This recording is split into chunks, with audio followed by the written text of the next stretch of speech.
Go to the Sun and focus on the football, because the headline there is Rice baby. And Charlie, this is your report. This was at the Vitality yesterday. You were at the game. Huge win for Arsenal. 6 points clear of Aston Villa, 7 clear of City ahead of their game today. This time last month they lost to Aston Villa and a few people were questioning them. But they've come through and they've shown a lot of character. You can't underestimate what happened yesterday, can you? No, they're finding a way to win, even though they're not necessarily still playing at their best all the time. Gabriel had a moment of madness and then scored at the other end. But Declan Rice, he was the story. I think he is the story for Arsenal at the moment. He's the heartbeat of the team, scored twice for the first time in the Premier League in his career, which I think tells you everything you need to know, really, that he's a brilliant player, but he needs to score more goals because he's played nearly 300 Premier League matches. And that's an area, I think, at the start of the season he spoke to Arteta about, or Arteta spoke to him about. And I think also for England, he's got, I think, 6 goals.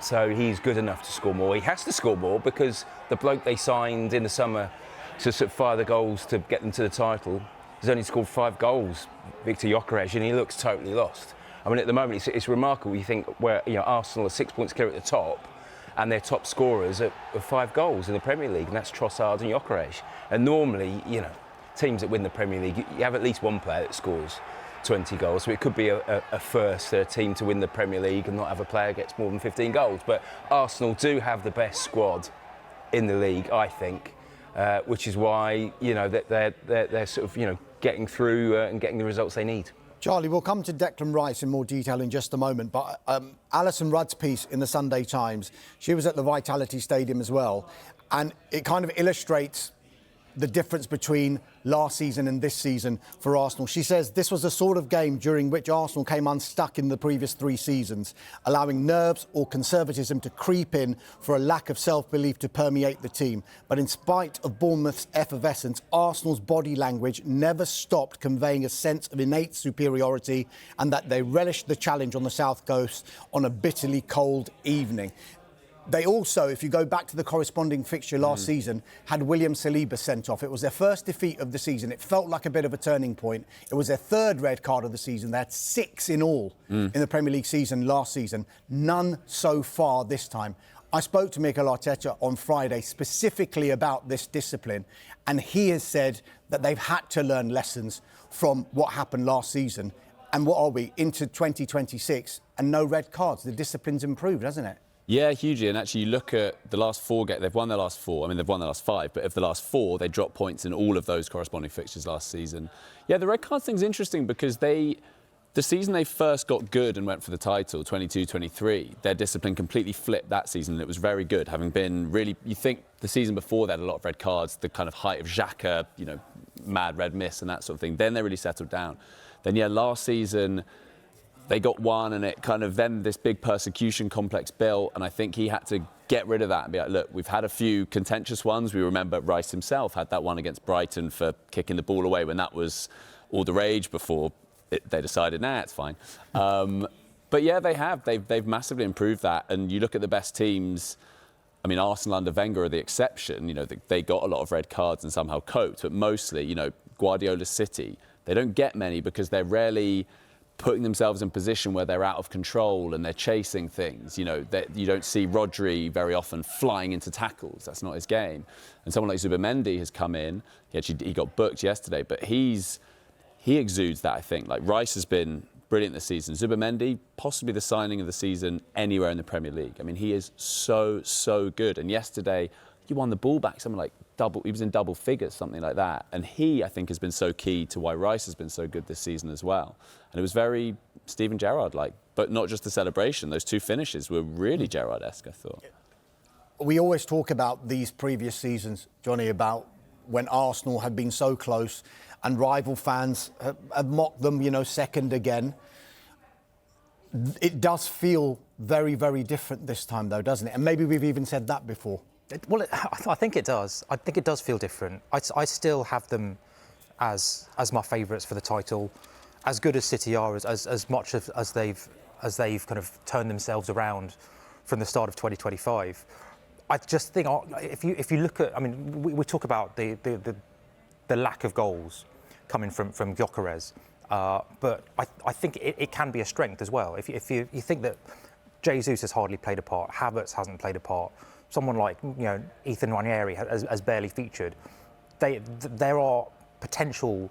There is so much potential for players to come off the bench. Madueke comes in. Eze hasn't got off the bench 4 games. Eze hasn't got off the bench. Madueke comes in last night, and I thought he was really good. Like he was, he was a potential game changer, and it allowed them to leave Saka on the bench. I think that the ability to rotate and not have that drop off in quality is I think a real key for them, because we talked about maybe the lack of depth in that squad in previous seasons, and whereas City are maybe incredibly reliant on Haaland, they're incredibly reliant on maybe 4 or 5 key players. I don't see that with Arsenal. Rice drops out of the side and they beat Villa 4-1. So that collective strength, I think, that's the sort of quality that wins titles.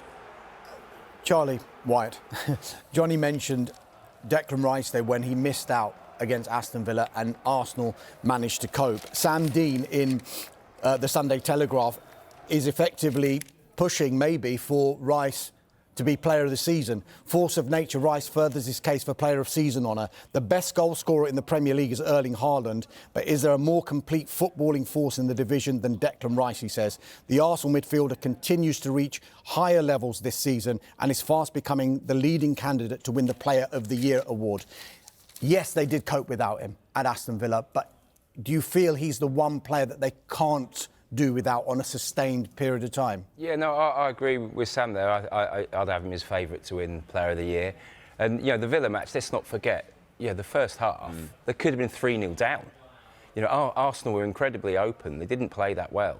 They were actually quite open for periods in the first half yesterday as well.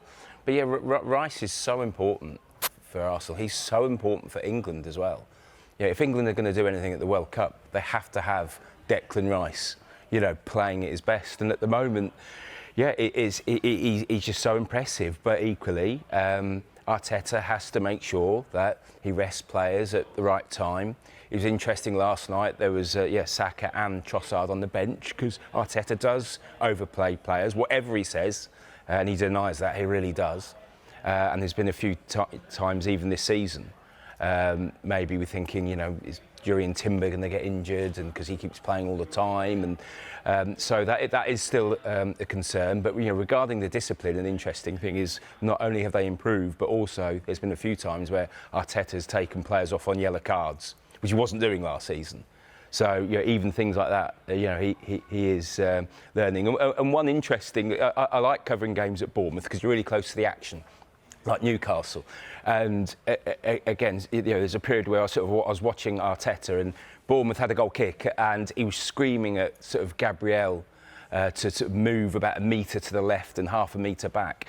And the goal kick landed on that very spot. Arteta knew exactly. It shows you what he's been doing at night, literally just watching Bournemouth goal kicks, because Gabriel didn't know that. And I just think that just shows the levels we're talking about. Arteta just looked at the keeper, saw, I know where that ball's going to land, and he was right. So it just shows. I thought that was quite remarkable.